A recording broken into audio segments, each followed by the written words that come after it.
Welcome to episode number 5 of Tanks Talks, which is an episode that I almost didn't quite get to make. So normally this episode would be out by now. It would have already been published, and it's 2:30 in the afternoon and I've not actually recorded it yet. So sorry about that. But I am here. So last week was my birthday. I turned 34. I had the entire week off work, the entire week off of content creation, and I just chilled out. I went to a spa for like 2 days, had the most stunning time with my wife, and then I came home, had a beautiful birthday with my kids, and just totally relaxed and recovered to the point where I don't think I've quite synced back into working life and actual normal life just yet, but we move, we roll. So normally with Tanks Talks I kind of have a bit of an agenda about what I'm going to do each episode about, and today's was actually due to be about kind of like nerves when you come out and like those like newbie gay vibes. But do you know what? That doesn't actually feel kind of true to my heart today. So I'm not going to talk about that one. Instead, I'm going to talk about what's kind of bumbling around in my head, and some kind of things that came off of the back of my episode last week, which was about autism and self-diagnosis. And before I kind of go for like full blast, thank you for the level of support that I received from that episode. It was literally so unexpected. I had so many beautiful messages, either saying you've helped me as an individual, you've helped me as a parent, which honestly means the world because I've felt that kind of lonely, confused moment as an ASD mum, or you're valid, which naturally means so much to me. So thank you.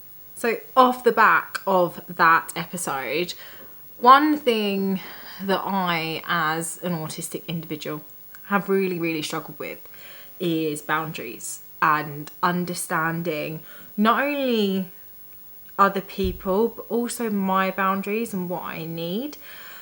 And I'm not always the best person with kind of theory of mind, and that's something that I've actually really struggled with. I've struggled to even recognise within myself up until kind of the last couple of years when I realised that actually the boundaries I thought I had in place, I would allow anybody to step over them really quite easily, and it resulted in me not being left in the best positions. So that's something that I've had to become hyper aware of and actually really work on. And interestingly, I know that I'm not one of the only autists that have that issue, especially theory of mind. So if you're not sure what theory of mind is, it's essentially understanding somebody else's intentions. So an autist is not always able to distinguish if somebody has good intentions, bad intentions, if somebody's just going to take from them, or actually if somebody is potentially a bit of a harmful person. That's quite well known as something that's really hard to figure out because naturally you've got to be able to read that other person, and an autistic may not pick up on red flags. I definitely really failed to pick up on some red flags throughout my life, not just in romantic situations but just in like day-to-day life, work situations, friendships, even family, all kinds of things. So that kind of sums up theory of mind, and it's something that ironically I've always been aware of with my son. So he has really quite poor theory of mind, but I didn't really realise that actually I do too. And it's something that I struggle with. So for me, I'm a natural born people pleaser. I want to please other people. I want to make other people feel happy, feel good. The thought of upsetting somebody, making them angry, or disappointing them is actually really quite disturbing for me. I find that quite stressful. So I have that natural urge to constantly want to please others, and quite often that's at the cost of myself. So I will often come last. And it's not something I had really paid attention to doing until the last kind of couple of years. And I think the reason that it kind of hit me was because actually I realised that a lot of people were just using me. They were using, essentially when I started to gain a platform and I started to gain a following, they started using my following for their benefit. Whether that was financially, whether it was to grow their own following, whether it was for attention. People were almost leeching onto that, and that became really visible. And it was at that point that I was a bit like, okay, I think that actually this is something that I really struggle with. I'm very much a yes person. You won't actually catch me saying no very often, or actually it's not won't, you wouldn't. So, you know, even if something was at the total expense of myself, I'd say yes to it because I didn't either A, know how to say no, or B, I was too scared to say no to somebody else. Which over time has actually proved to be a bit of an unhealthy habit. Is it a habit? Mindset? It's not something that is actually beneficial for me. So I very, very quickly get to the point where I'm either completely burnt out, and I need to be on my own. I need to not be contacted, not be spoken to. I'm just in meltdown phase, or I'm so drained from other people taking that I can't give to myself anymore. And that's quite a struggle. So it's definitely a situation that I've had to address and really, really consciously work hard on setting my boundaries and ensuring that my boundaries remain set. Now, unfortunately, when you are a bit of a people pleaser, people are going to want to push. They're going to want to push those boundaries just to see how far they can actually get and to see what they can get out of you. And trust me when I say that has happened. That has happened a lot. But ultimately, I think I've now kind of got to the stage where I've actually got really pretty good at saying I'm going to do something or setting some kind of boundary and leaving it in place. And there's definitely some tactics and techniques that I've had to use to be able to do that over the last couple of years. So I think one of the biggest reasons that I wasn't setting boundaries with people was simply because I was really scared of losing them. So what I mean by that is if I had a friend and I didn't want to lose that friend, I would kind of really put myself last in the friendship or just try to appease everything, even if I didn't agree with something they'd done, because I was scared that I was going to lose that person. Or if in a work situation, work was one of the hardest ones that I really had to crack. So in work situations, if I had a client that was overstepping boundaries, I was frightened to put those boundaries in place in case they cancelled or they left. If I had a boss that was really taking the piss, I was scared to kind of stand up and say no, just in case I lost my job.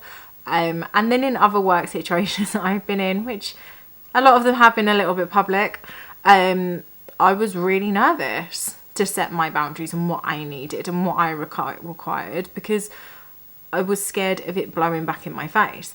So there was a lot of situations where I kind of really withheld from saying, actually, no, I don't want to do that, or no, that does not suit me, or no, I don't agree with that.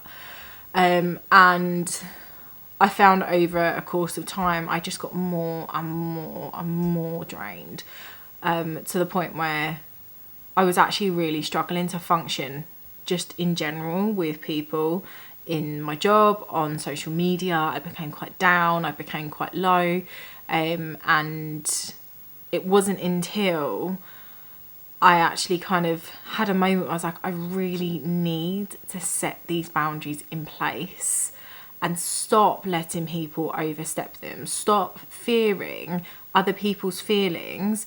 You know, I am that person that I could be absolutely exhausted, completely like leached of any energy and not really have anything to give, but I don't want to say no or say, actually, this is what I need. Actually, I need a minute. I need some quiet. Or actually, this is just too much for me, because I'm scared of upsetting the other person, or I'm scared of the fallout of what's going to happen. And I've had to really, really work on saying, actually, that's not my responsibility. And I think that was a bit of a key realization for me. So I actually really struggle sometimes understanding what's my responsibility and what is somebody else's. And I've had to really consciously work on the fact that actually emotions, feelings that belong to somebody else are their responsibility. They're not mine. And by me simply saying, I need a moment, or I need a break, or give me some peace, or actually that's not my role, that's my boundary, and if they can't respect that, they actually don't deserve my time. And I don't need to be made to feel guilty for having the ability to recognise what suits me as a person and what doesn't. And the problem quite often when you have autism is that you will keep on just saying yes all the time. It's that constant yeah. And you don't realise until you kind of hit almost a really bottom low point just how drained you've become and how, you know, awful internally you start to feel. I was hitting points where I could barely string a sentence together. I was dreading doing my job. I was dreading working. I was finding that I was just spending all day long back and forth in. Like, my phone was never stopping. But that actually was my fault because I wasn't putting anything into place. It was like, no, I'm not available right now, or no, this is not what is going to be suitable for me. And then likewise, on the flip side, sometimes an autistic person can actually really struggle to understand somebody else's boundaries. So I may not always be able to read that you are tired, that you are upset, that you are angry, that you need a moment. I might only be able to understand how I feel, and that I need to express that and put that across, and I've got to get it out.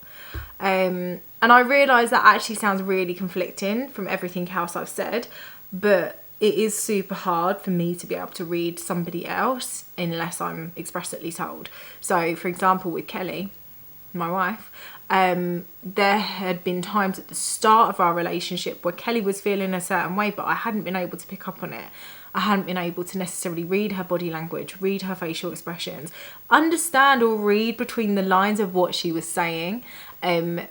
And we've now learned, or she's learned, that sometimes I need to be told very, very directly, Grace, I need a minute, or Grace, I am feeling this way right now. And then I can deal with that, and my own personal emotional agenda doesn't feel quite so strong because I've actually had almost like that blunt force of, this is how I'm feeling and this is what I need as a person. But reading somebody else's boundary can be super, super tough. You know, I'm very aware that I can be quite intense, especially if I'm feeling quite passionate about something. And actually Kelly is very, very good at centering me in a conversation that could potentially get a little bit intense for other people. I'm quite aware when she's with me of perhaps I shouldn't be inputting as much as I am here. You know, it can come across as I'm dictating a conversation when I'm actually not trying to do that. I just feel really, really passionate about it. So boundaries from both sides actually can be really, really, really hard. And I've got better at understanding other people's boundaries, and 110% better at understanding my own, and installing them and not feeling guilty for having them. I think the rise of my life on social media, potentially I've always been an open book. I can't help the fact that I am an open book, and I do open my spaces to other people to feel safe. And sometimes I feel like that can potentially be misconstrued as I've got the answer, or I am, rather than opening up like a safe online space, I've opened myself up as a person, which I unfortunately just cannot do. So there have been times where I've really taken a bit of an emotional toll from other people, and the problem can be is that emotions are such a tricky thing for me. They're so hard for me to understand. Quite often I don't understand my own emotions, let alone trying to understand somebody else's. So if somebody comes to me with quite a deep feeling or problem, irrespective of who that person is, I take that on as my issue. I find it quite hard to separate and distinguish what belongs to them and what actually does belong to me. So I kind of, as I climbed the social media ladder, found that I was becoming a safe ear for a lot of people. And that I worried in some stages that I was actually giving completely the wrong impression. I'd hoped or thought that by sharing my journey, by sharing my stories, by showing who I am as a person, would help other people just naturally feel a bit safer and naturally start being a lot more comfortable in themselves and their journeys. But actually at times I think it opened me up to absorb other people's problems. And I can't deny that there has been times where, I've been having a really ace day, I've been having a lush day, and then I'll get a DM that is like actually pretty tough to read, and it completely takes my day away. It can set off anxiety, it could be really triggering, or I just might not know how to process it. I might end up completely absorbing that as my problem. And I realise that as a content creator / influencer, that's quite a big thing to put out there. And that's not me saying don't DM me. It's not me saying, my inbox is shut. Very, very far from it. But I'm ultimately, I can't fix. I can't fix people's problems. And I think sometimes even I'm aware, like, bits of my journey, bits of my story can be really triggering to other people. And if I was to put that across to just one person, that could potentially be quite hard to deal with. So in many senses, I'm honoured that people feel that safe, that they can talk to me. And then in others, I find it quite tough sometimes. Especially with the job that I do, because I do work very closely and I do work one-to-one with people. I naturally start to get to know people. I get to know about their lives. I get to know about their struggles. But ultimately my job is to get them fit and to get them eating better. And that is a line that has and I suppose always will be, it's very, very tight. It's very, very close as to when that's actually overstepped. And that is a boundary that I've really had to work on. And that's not a new thing. I've done this job for a very, very long time. And, I'd have face-to-face sessions in the past where I'd have a client walk in and I could see they weren't right. And I would ask them, are you okay? And they're like, actually, can we just go for a coffee? That's not my job, but I would say yes, because I was so scared of saying no to them.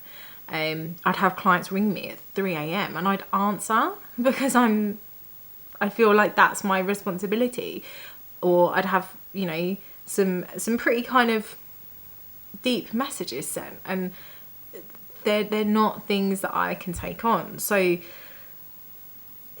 I think for a neurotypical person, they would be able to, or for the most part, would be able to install that boundary and recognise that actually that's not a relevant situation to them. It's not their responsibility. It's not something they want to have involvement with.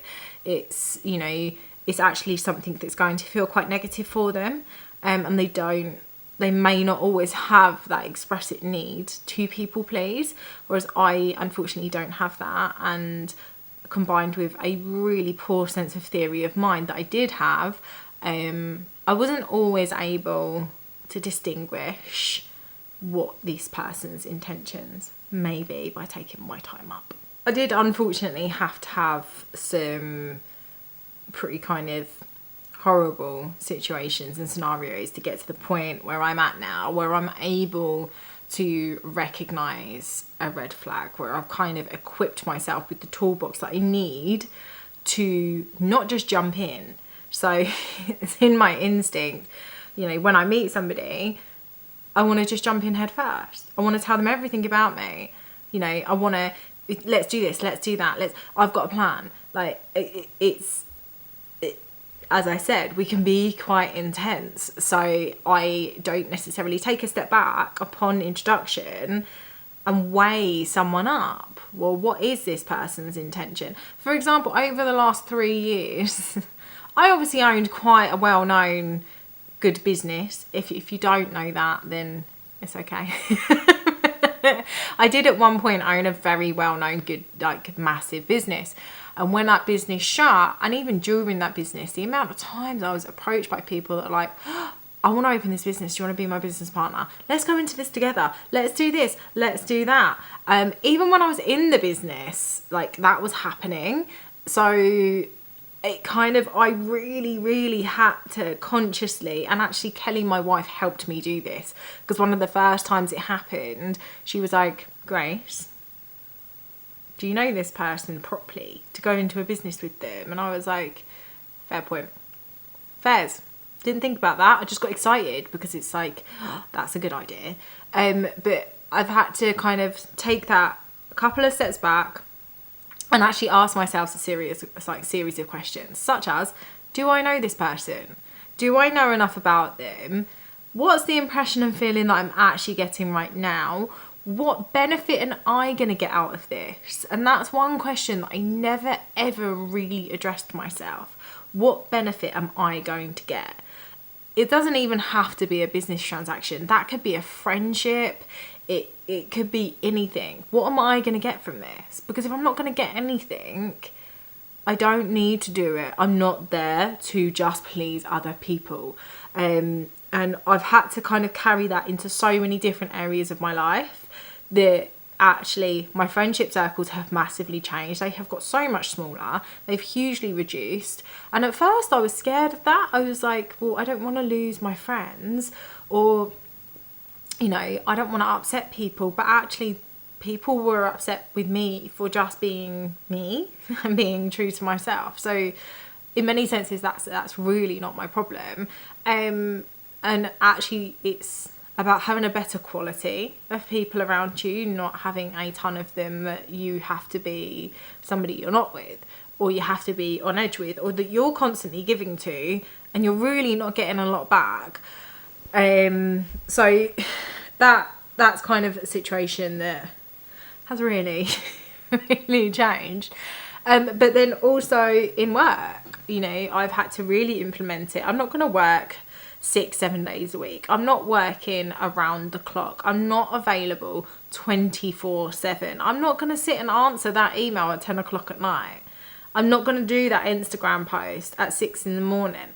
Like, you know, there's boundaries that I've had to put in place there to protect myself. And I now kind of pay a lot more attention to clients. Are we actually a good fit? Am I a good fit for you? Are you a good fit for me? Are we going to end up mutually working very well together? And actually kind of just slowing the process down a little bit rather than just running head first into something it just pays off dividends for me.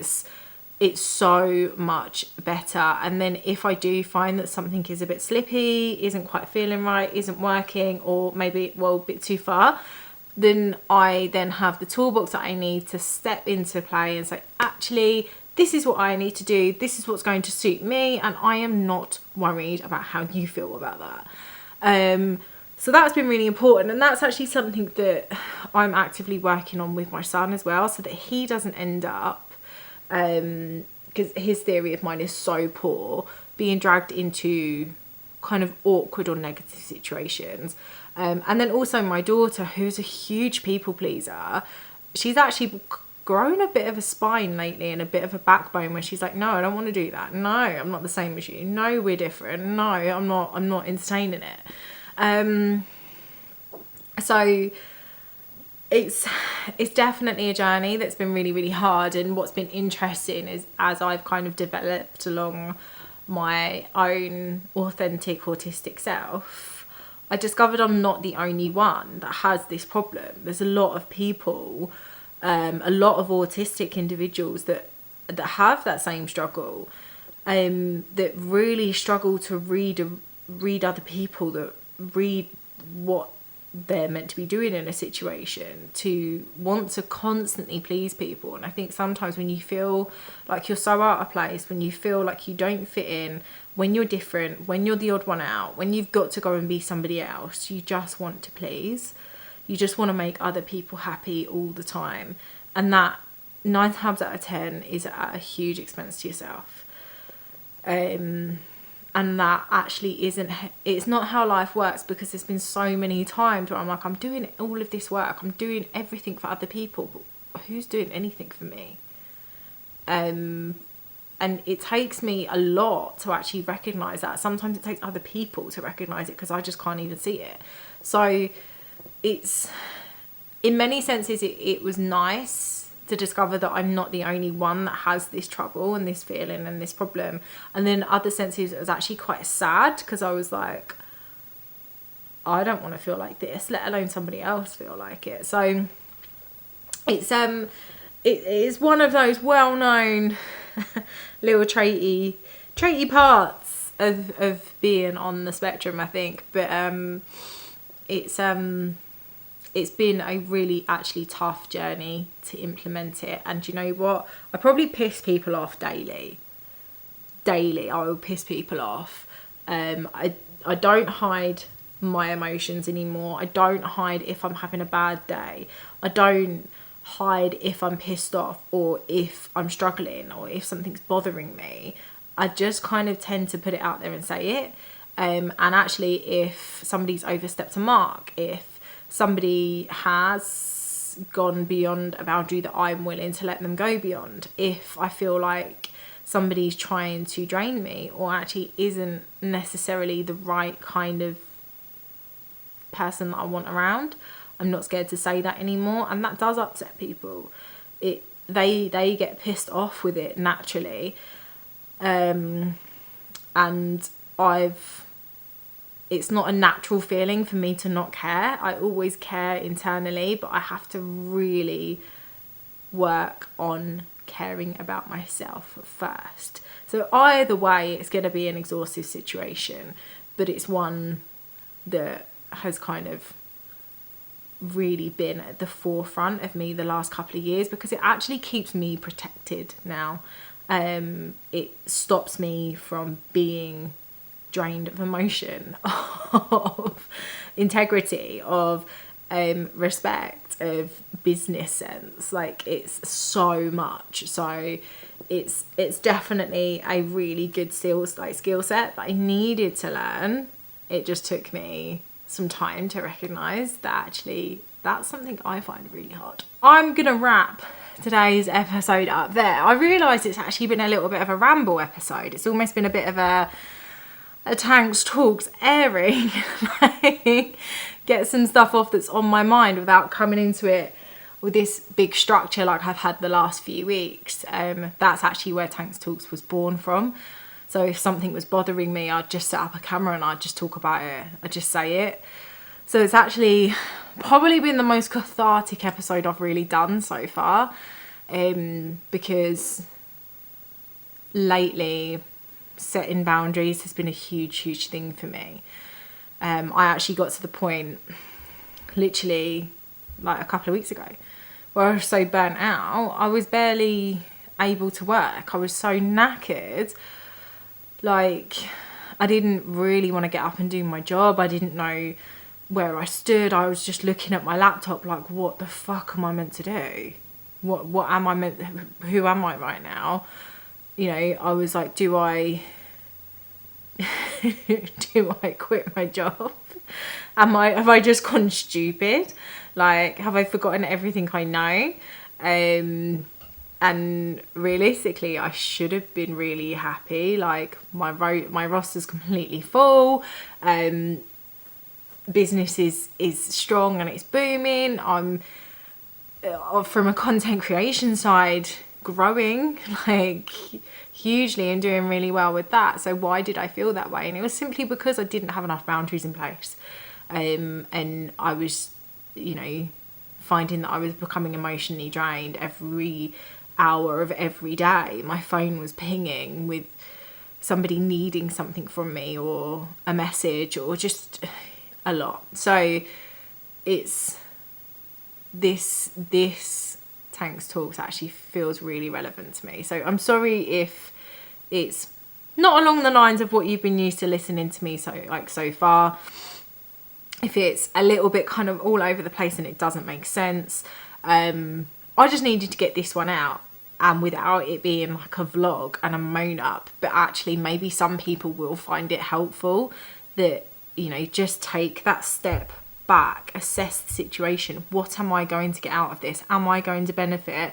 What is this person's actual intentions right now? What do they want from me? Before you jump in and do it, because trust me, we all want to be likable. We all want to please other people, but not at the sacrifice of ourselves. So yeah, that's it.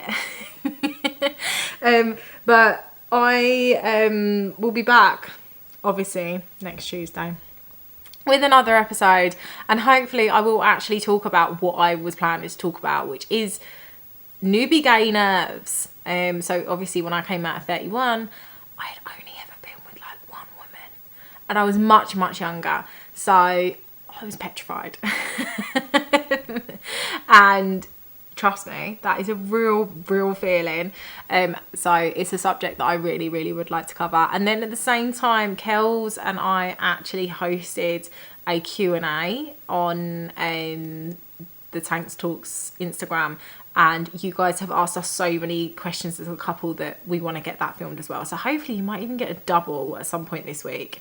But for now, I'm going to peace out and love you and bye. And please make sure that you hit subscribe, because at the moment we really want to be able to come away from TikTok and focus on Instagram and YouTube as our main kind of video platform, because I love long form content. So yeah, hit subscribe, join the Tanks family. Fingers crossed you'll get to meet Kelly as well soon, and I will see you next week. Love you, bye.